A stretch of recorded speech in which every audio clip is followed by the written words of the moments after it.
Magandang gabi po mga kababayan. Ako po si Pepeng Makabayan at nais ko pong talakayin itong isang bagay na ito na talaga namang dapat po ay pinapakialaman at atin pong binabantay ang mga mamamayan, sapagkat kinabukasan po ng bansa ang nakasalalay dito, partikular po para sa susunod na taon na 2025. So ang akin pong tinutukoy ay yun po nga ngayong mainit na pinag-uusapan ng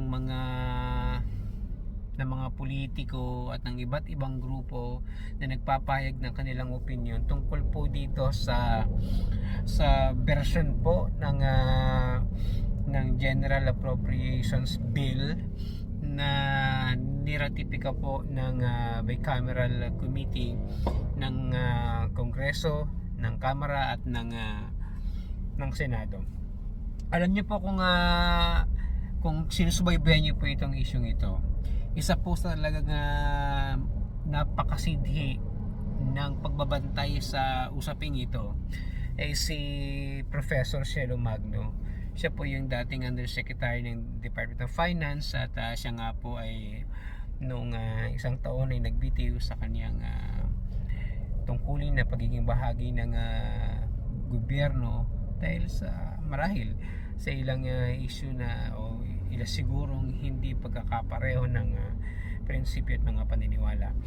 So sabi po ni Professor Cielo Magno na ito daw pong bersyon ng General Appropriations Bill na niratipika ng Kongreso, ayon sa kanya ay ito na ata yung pinaka-corrupt na budget sa history ng Pilipinas.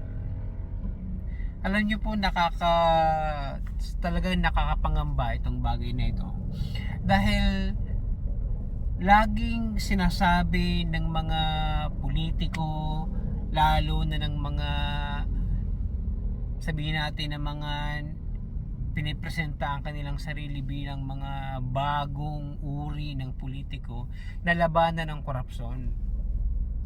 Pero bakit sa tagal na ng panahon na laging sinasabi yan ng napakadaming mga politiko na nagnanais makuha ang ating boto, ba't merong ganitong uri ng panukalang paglalaan na itinuturing ng ilan nating mga eksperto at marurunong tungkol sa bagay na ito bilang pinaka-corrupt na budget sa Pilipinas?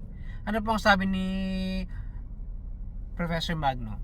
Ang sabi po niya, ito na ata ang pinaka-corrupt na budget sa history ng Pilipinas dahil kitang-kita na yung nangibabaw sa budget na ito ay yung interest ng mga politiko, hindi yung interest ng taong bayan.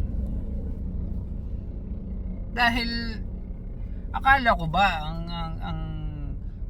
adhikain, pangako at mandato nitong mga politiko natin mga ito na tinatawag ng kagalang-galang, mga honorable, ay unahin yung interest ng mga mamamayan, interest ng bayan. Pero bakit sabi ni Professor Magno ay interest ng mga politiko ang mukhang inuna nila dito? Yan yung patingan, subukan po nating himayin yung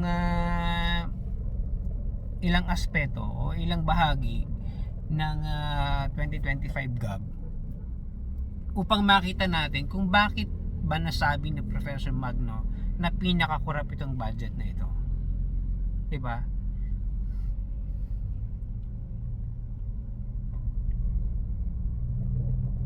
Ito po yung isang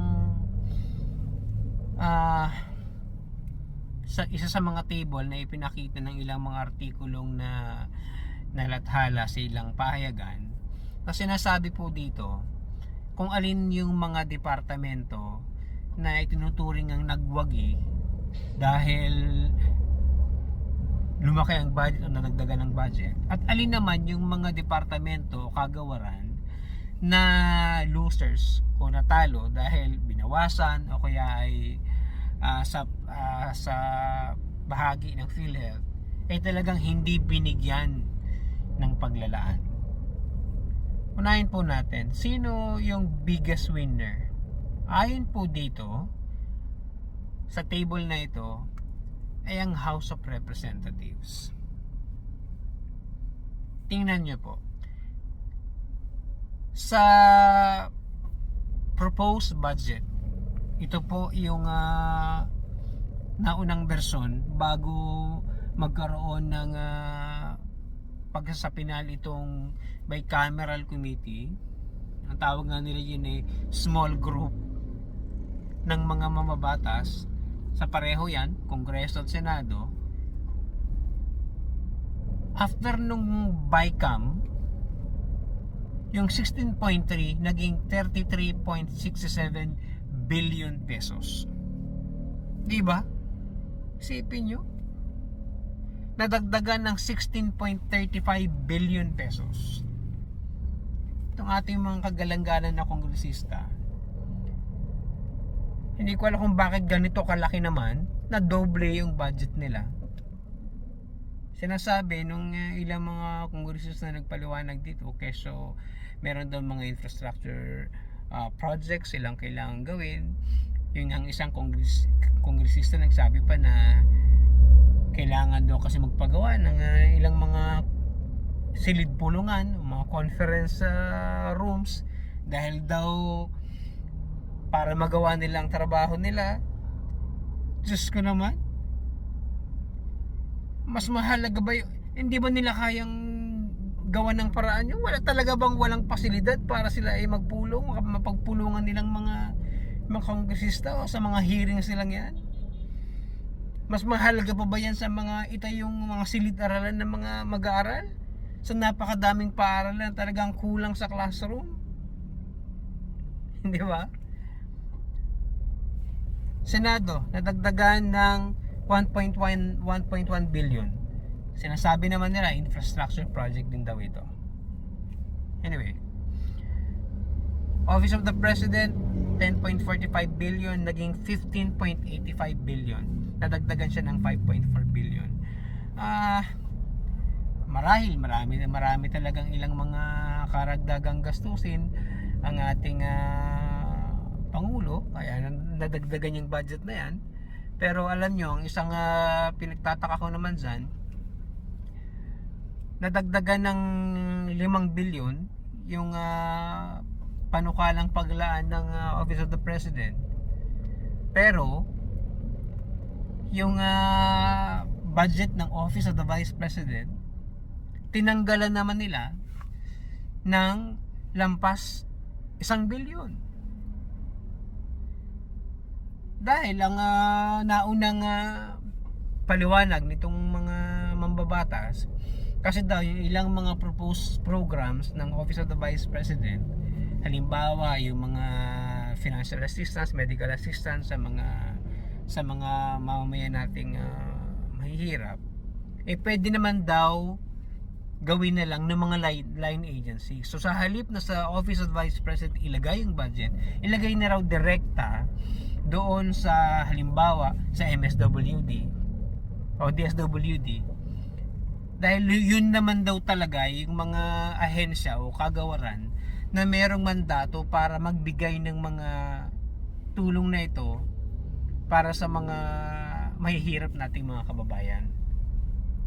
Yun pala yung paliwanag nila kung bakit nila kinaltasan ng mahigit 1 billion ang budget ng tanggapan ng pangalawang pangulo. Bakit merong ibinalita o merong lumabas talaga na realidad doon sa version nilang pinagtibay na merong 26 billion pesos silang idinagdag para doon sa AKAP program nilang tinatawag. Diba? Yung parang ayuda para sa Kapos ang Kita program. At ang mas nakakatawa dito, yung 26 billion pesos na yun, pinaghatian ng Senado at Kongreso. Yung 5 billion ay para sa Senado at yung 21 billion ay para sa mga kongresista. Ano ba yung AKAP program? Hindi ba ayuda nga yun? Hindi ba dapat yan itrabaho din ng DSWD? Ba- bakit biglang naging ganun? Sinasabi nila hindi naman trabaho ng tanggapan ng pangalawang pangulo yung mamigay ng ayuda o assistance sa mga kababayan nating mahirap. Trabaho ba ng mga mambabatas? 'Di ba? Na magbigay ng ayuda sa mga kababayang mahirap. Hindi ba't ang trabaho nila na nakasaad ay gumawa ng batas? Kaya nga mambabatas ang tawag sa kanila? Parang napaka-inconsistent naman ng rason nila. At least nga yung pangalawang pangulo nasa linya ng executive yan eh, 'di ba? Dahil siya nga ay sabihin na natin nga na kung sakali magkaroon ng problema o may mangyaring hindi maganda sa pangulo, siya ay kailangang kunin yung posisyon ng pagiging pangulo. Ibig sabihin, siya ay aligned doon sa executive department. Eh itong mga senador at mga kongresista, maliwanag na kayo ay nasa legislative, mambabatas, hindi nyo trabaho na magbigay ng ayuda. Eh ba't ngayon merong 5 billion sa Senado, 21 billion sa Kongreso? Actually, nung una nga, ayaw ng Senado yung AKAP program na yan. Dahil sabi nila, ba't may ganyan? Pero nung bigyan ng 5 billion, parang pumayag na rin sila. In fairness naman, hindi ko naman masabi na lahat ng senador ay ginusto yan, pero maliwanag na pagkatapos noong bicameral deliberation, nagkaroon ng 5 billion ang Senado at okay na. Payag na magkaroon din sila ng AKAP. Diba? Ibig sabihin, kung yung 5 billion, halimbawa, hatiin mo sa 24 na senador, 23 na lang ngayon, nasa 200 milyong piso yun kada senador, mahigit. At yun naman mga kongresista, kung doon sa 300 mahigit na mga kongresista, kung i-divide mo yung 21 billion, nasa halos 100 milyon yun kada kongresista. Bakit? Dahil meron na mga kongresista, yung mga kalaban nila, na hindi nila bibigyan yan ng allocation na yan. Kahit yung mga senador, meron doong mga senador na hindi nila bibigyan ng allocation dyan dahil kalaban sa politika. Di ba? Siyempre, yung mayorya, sila yung malaki ang share dyan sa AKAP na yan. Pero para saan ba yan? Okay, maganda sana yung intensyon ng programa na bigyan ng ayuda yung mga kababayan natin na kapos nga ang kinikita. Pero talagang hindi natin may ikakaila at hindi natin mawaglit sa ating isipan na yan ay gagamitin sa pamumulitika, dahil po next year 2025 ay meron pong halalan.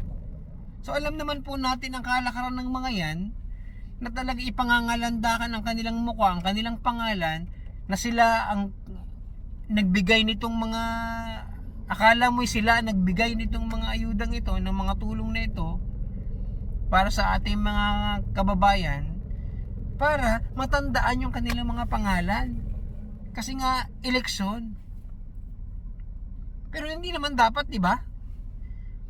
No, kung ang reasoning nila kaya hindi nila binigyan ng budget para dyan ng Office of the Vice President ay dahil yung line agencies nila ang gumawa, dahil yun ang trabaho nila. Trabaho ba ng kongresista at ng senador na gawin yan? Hindi, di ba? At alam nyo, merong isang artikulo nalathala ito. DSWD chief dismisses claims programs being used for politics.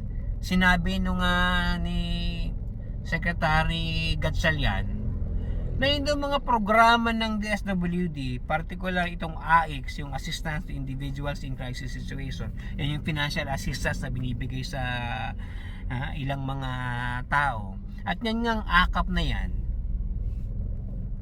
ay hindi daw yan ginagamit sa pamumulitika. Yan daw iprograma ng DSWD na hindi daw yan politicized.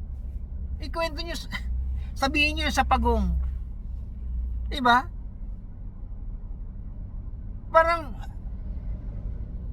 tuwi naman merong release ng mga benepisyo dyan sa AICS at dyan sa akap na yan, sasabihin niya na ibigay ni congressman na ganito, bigay ni senador na ganito, di ba? Kaya nga dumadating sila dyan sa venue para pag didistribute ng mga benepisyo niya, di ba nga? Sa isang yung kumalat na video, si Speaker Romualdez, ay nandun pa, pinangunahan pa nga yung pamamahagi ng ayudang yan, nag-A pa nga siya,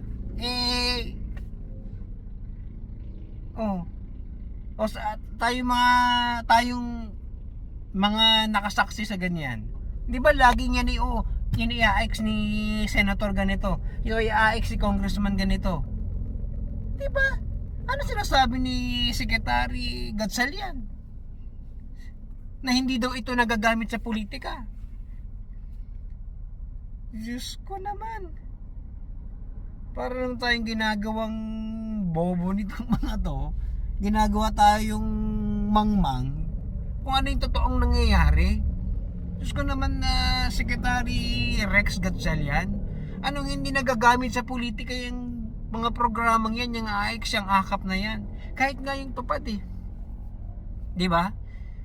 Lagi sabihin, ganito, may sekwentang slot ng tupad si congressman ganito. Diba? Kaso ang masaklap dyan, okay naman sana kung ang nasusunod dyan ay yun pa ring sistema, yung tamang sistema sana ng DSWD na mag-identify kung sino talaga dapat yung tulungan ng mga programang ito. Kaso hindi. Malakasan talaga. Kung sino yung malapit, kakilala, malakas doon sa tagalista o doon sa congressman o doon sa senador, sila yung makikinabang. Tiba yung mga kaibigan nitong mga coordinator, mga mga tao nila. Dahil sila ang makikinabang nitong mga programang ito. Hindi naman talaga nasusunod yung sinasabi ng DSWD na may ganito silang sistema, na may ganito silang evaluation procedure o assessment procedure para malaman kung sino dapat yung bigyan ng mga ito. Hindi yan totoo. Diba? Hindi ko alam kung ano ba ang akala nitong mga politiko natin sa ating mga mamamayan. Akala siguro lahat ng Pilipino bukod sa kanila ay mga mangmang. Pero kitang-kita naman natin ang totoo. Tapos tingnan nyo tingnan nyo po yung budget ng DPWH. Ang proposed po 898.9 billion. Yan po biglang naging 1.11 trillion pesos. Napakalaking pera po niyan. Ang buong budget po ng buong Pilipinas sa susunod na taon ay 6.325 trillion pesos. 1.11 po doon ay inilaan sa DPWH. Nadagdagan po sila ng 214 billion pesos. At alam niyo po ang mas nakakapagduda dito? Hindi po hiningi ng DPWH ang dagdag budget na yan. Hindi po nila hiningi yan. Kusang ibinigay ng bicameral committee. Ay di ba't umamin na nga ang DPWH na napakadami nga nila mga proyekto na tenga o na-delay dahil nga sa maraming usapin o talagang hindi nila siguro kinakayang gawin lahat. Tapos ngayon dadagdagan nyo pa ng ganito kalaking pera na sila na nga yung siguro hindi lang sila makaayaw dahil sasabihin trabaho nila yan. Pero kung talagang itong mga mambabatas natin iniisip kung ano ang praktikalidad o ano dapat ang mas makakabuti para sa ating bayan, ba't mo naman dyan pa ilalaan yan ng ganyang kalaking halaga na umaayaw at hindi na nga magawa nung kagawaran yung lahat ng trabaho niya? Ang dami pa nga niyang pending, ang dami pa niyang nadidelay ng mga project. Pero alam na po natin ang ibig sabihin yan, di ba? Di ba laging pag may nakita kayong mga infrastructure project dyan ng DPWH, ano laging katabi nun? Malaking tarpaulin, andun ang muka at pangalan ng mga politiko, lalo na congressman, senador. Ibig sabihin, yung dagdag na budget na yon, gagamitin lang nila din yan sa politika. At kadalasan, kung inyo po titingnan ang panukalang budget, hindi pa po identified kung ano yung mga projects na yan. Binigay lang yung amount na yan, ito ang budget ninyo, pero hindi pa po kumpleto kung ano mga infrastructure project kasi bigla-bigla nga nilang binigyan ng ganyang budget eh. Ibig sabihin, hindi pa identified yung mga projects na yan. Diyan naman papasok yung palakasan sa congressman. Kung sinong mayor, gobernador ang malakas sa congressman, di magkakaroon siya ng bahagi dyan sa budget na yan. O kung sinong malakas kay senador, depende kung paano na naman nila paghahatian yan. Paulit-ulit na lang yung ganong sistema.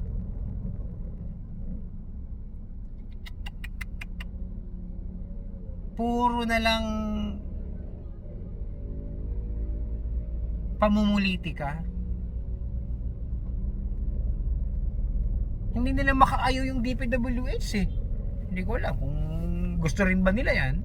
Pero umamin sila mismo na talagang marami silang delayed na project.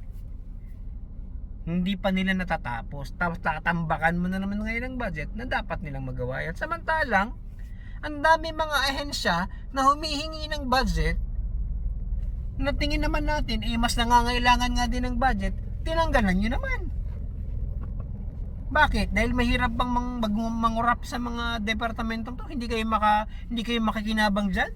Kaya doon yung nilagay itinambak lahat sa DPWH. Tingnan nyo po yung DepEd. Binawasan nila ng 11 bilyon. Hindi ba napakahalaga ng edukasyon? Di ba nakalagay nga sa konstitusyon na yan po dapat ang may pinakamalaking bahagi sa budget ng bansa?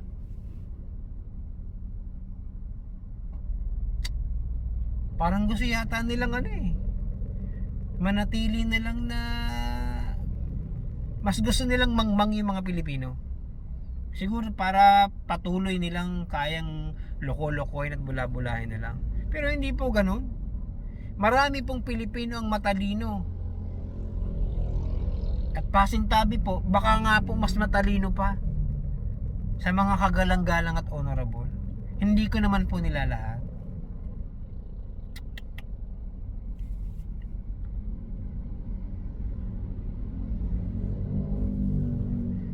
Tingnan po, yung DA, binawasan din ang budget.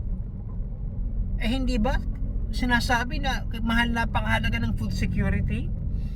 At sa sobrang dagok na dinanas ng sektor na yan, ng agrikultura, dahil sa sunod-sunod na mga kalamidad na pinagdaanan ng ating bansa, dapat tulungan silang makabawi, makapag-modernize para mas maging maganda ang matulungan ang mga magsasaka natin.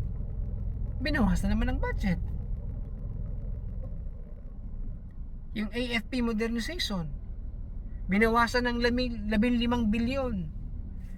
Akala ko po ba gusto natin na palakasin yung kakayahan ng ating sandatahang lakas na protektahan ang ating bansa, lalo sa panahon ngayon na talagang merong banta partikular mula sa bansang China na talaga nagiging agresibo, na parang maraming ang mga pangyayari para napapahiya yung ating mga sundalo, dahil kung pag-uusapan lang ay yung mga kagamitan,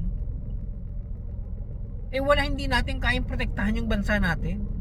Ginagawa lang, binubuli-buli lang tuloy tayo ng mga Chino doon, particular sa West Philippine Sea. Tapos ngayon, binawasan naman 15 bilyon yung modernization. Puro itinambak doon sa DPWH. Kalsada, building, multipurpose hall. Alam naman po natin na lagi nating naririnig yan. Talagang yan ang isa sa pinaka palasak na nagiging daan ng korupsyon, yung mga infrastructure project na yan. Diba may biro-biro nga dyan na pag malapit ng eleksyon, parang lahat yata ng kalsada ginagawa, diba? At minsan mas matatawa ka pa, yung mga kalsadang hindi naman sira, sisirain para gawin ulit. Ba't kaya? Diba? Tingnan nyo ngayon, punahin nyo ngayon, kung kayo ay madalas bumiyahe sa iba't ibang lugar, napakadami pong kalsada ang ginagawa. Maganda naman sana kung totoong yun ang prioridad at pangangailangan. Kasi minsan nga kahit hindi naman sira ang kalsada, sisirain para gawin ulit. Ay parang ewan na ba? At ito po yung isa sa pinakamalaking usapin. Ito po sa PhilHealth. Yung talagang tinanggal ang buong 74 billion, hindi po sila binigyan ng budget. Yan po ay para doon, yan po ay subsidy ng gobyerno sa PhilHealth para po doon sa mga indirect contributor o yung mga natin na mga mahihirap nating kababayan na walang sapat na kakayahan upang magbayad ng premium sa PhilHealth. Yan po ay sinasubsidize ng gobyerno para sila po ay patuloy na maging bahagi ng PhilHealth, patuloy silang magkaroon ng makakuha ng serbisyong medikal dahil nga po doon sa ating tinatawag na universal healthcare. Ibig sabihin, lahat po ng Pilipino dapat ay sakop niyan ng healthcare program na yan. Kaya nga po yung mga kababayan natin na walang sapat na kakayahan na maghulog ng kanilang premium, yun pa yung sinasubsidize ng gobyerno. Tinanggal ng BICAM. Anong dahilan nila? Dahil daw hindi daw nagawa ng PhilHealth ng maayos yung trabaho nila dahil ang dami daw pondo na hindi nagagamit. Pero marami na nga pong mga finance expert ang nagsasabi na hindi naman talaga sobra-sobra ang pera ng PhilHealth. Sinasabi nga po deficit pa. Ibig sabihin, doon sa mga obligasyon ng PhilHealth, yung pera nila, yung tinatawag na reserve fund daw, kulang pa nga daw, deficit pa. Kasi nga bilang po isang insurance entity ang PhilHealth, siyempre dapat po meron talagang reserbang pera yan dahil insurance nga yan pinaghahandaan mo yung mangyayari sa hinaharap. At dun nga po sa batas na naglikha ng PhilHealth, talaga sinasabi dun na dapat ang PhilHealth merong reserbang pondo na sapat para sa 2 taon na anticipated na pangangailangan na gastusin. Diba? At bukod pa doon sa kung meron talagang reserve fund, dapat ang susunod na inisyatiba ng PhilHealth ay either pababain ang contribution ng mga PhilHealth members, ng mga paying members, o kaya ay padamin o pataasin yung benepisyo. Sinasabi na tinaas daw po yung mga benefits na binibigay ng PhilHealth, pero marami naman nating mga kababayan nagsasabi na napakakatiting lang naman ang binibigay na serbisyo o tulong ng PhilHealth o yung nababawas sa hospital bill nila kung sila ay hospital. Sobrang liit lang ng binabawas ng PhilHealth. Tapos marami nating mga kababayan na lumalaki o pataas ng pataas ang kontribusyon, sa halip na bumaba, tumataas pa. At meron nga ibang mga pangyayari na kung kikwentahin mo yung hinihulog nitong miyembro, mas malaki pa yung hulog niya doon sa ibinawas nung PhilHealth sa bill niya nung siya ay ma-hospital, halimbawa.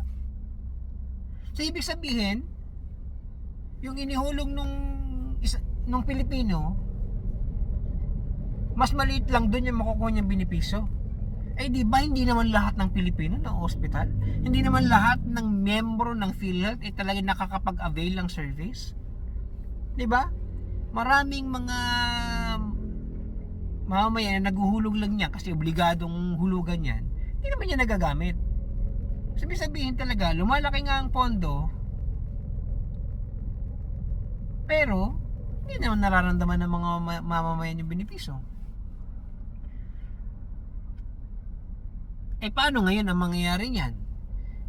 Na tinanggalan pa ng subsidiya. Ibig sabihin, paano yung mga indirect members? Paano yung mga non-paying members? Paano na yung premium nila?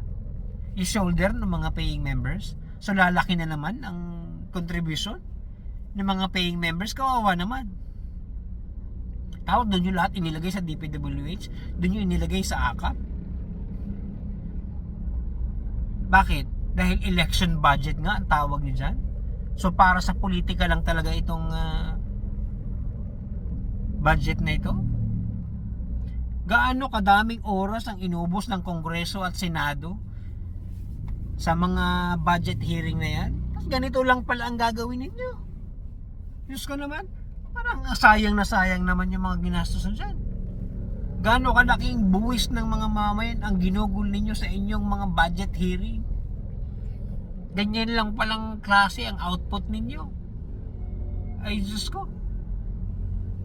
At sinasabi nga sa tagal nung pinagdiskusyonan ng Kongreso at Senado sa katakot-takot na patawag na isinagawa, yun daw pala lang small group lang masusunod dito.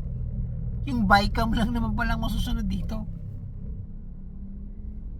Di sana hindi nga dinaanan yung iba't iba pang mga proseso.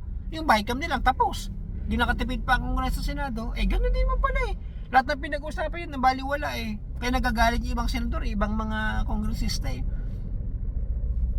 na sabihin na natin na may pakialam talaga at may malasakit. Grabe yung ginugulo nilang oras dito. Ganito lang palang klaseng budget ang ibibigay nila sa atin. At kung sinasabi po nila na dahil palpak ang PhilHealth, hindi nagagawa ang trabaho, di dapat palitan nyo na lang yung tanggalin ninyo yung mga nandyan, palitan nyo na magagaling. Yung pala ang problema Pero sinasabi nilang sobra-sobra ang budget ng PhilHealth. Hindi nga po. Mga eksperto na nagsabi na hindi naman sobra-sobra ang pera ng PhilHealth. Deficit, kulang pa nga daw po. Ngayon, paano na lalo? Paano na ang benepisyong pangkalusugan ng mga Pilipino? Di lalo nang alanganin.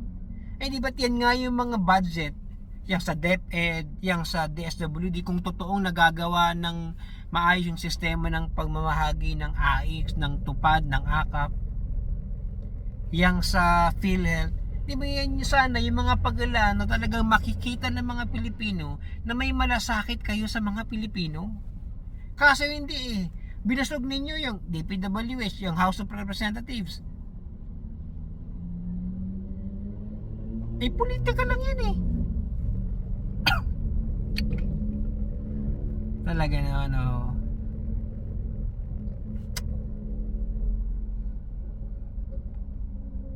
kaya ako tingin ko may punto talaga tong sinasabi ni Professor Cielo Magno na talagang ito na ata ang pinaka-corrupt na budget sa kasaysayan ng Pilipinas. Alam nyo, di ba dati nilabanan yan, particular ni Senator Ping Lacson, yung pork barrel. Kaya nga tinanggal yan kasi hindi ginawa nilang, parang tinago-tago lang nila. Di ba? Ginagawa laging bobo ang Pilipino, pero alam naman natin yung pinaggagawa nila, kikita naman natin.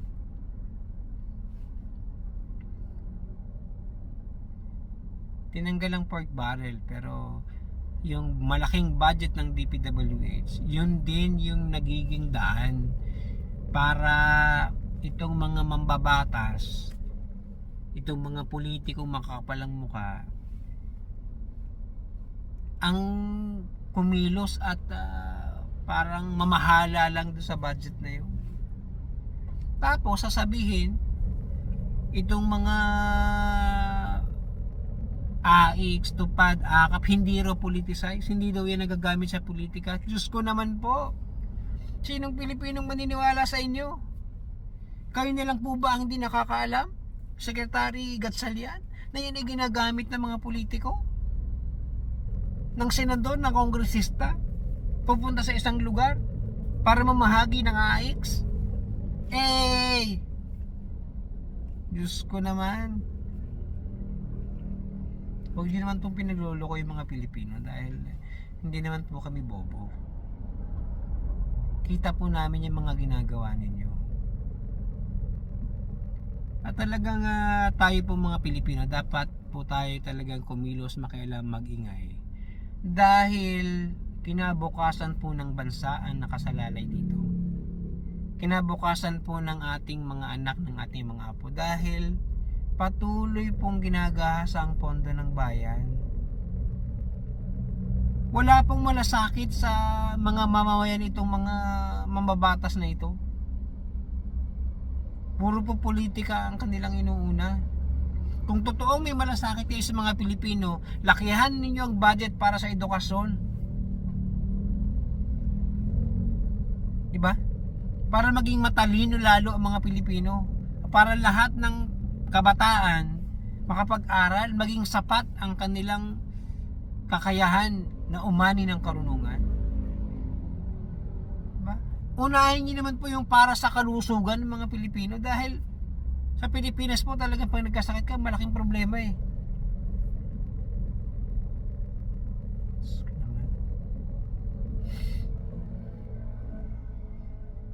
Talagang minsan po talagang iinit yung ulo natin sa mga bagay nito, dahil ginagawa tayong tanga, pero hindi nila alam. Kitang kita natin yung ginagawa at mga pakay nila. Bantayan po natin itong dahil hindi pa naman po napipirmahan ang GAB. Sinasabi inaaral pa ito ng tanggapan ng Pangulo. Babantayan po natin kung ano magiging resulta. Di ba? Tanggalan nyo ng akap ang mga kongresista. Huwag silang makialam sa pamamahagi ng AIX, ng tupad. Lakihan po ninyo ang budget ng DepEd. Ibalik ninyo ang subsidiya ng PhilHealth. At yung DPWH budget, hindi na nga sila magkaunda-ugaga. Ang dami na nga nilang delayed projects. Doon nyo pa rin ibinusa. At bakit? Hindi nyo binigyan ng financial assistance budget ang OVP. Pero kayo, meron kayong 21 billion para sa AKAP yung Congress. Pinagluloko nyo ba kami? 2 billion lang hinihingi ng OVP, hindi nyo binigay. Tapos sa sarili nyo ibinigay yung napakalaking budget. Gusto ko naman.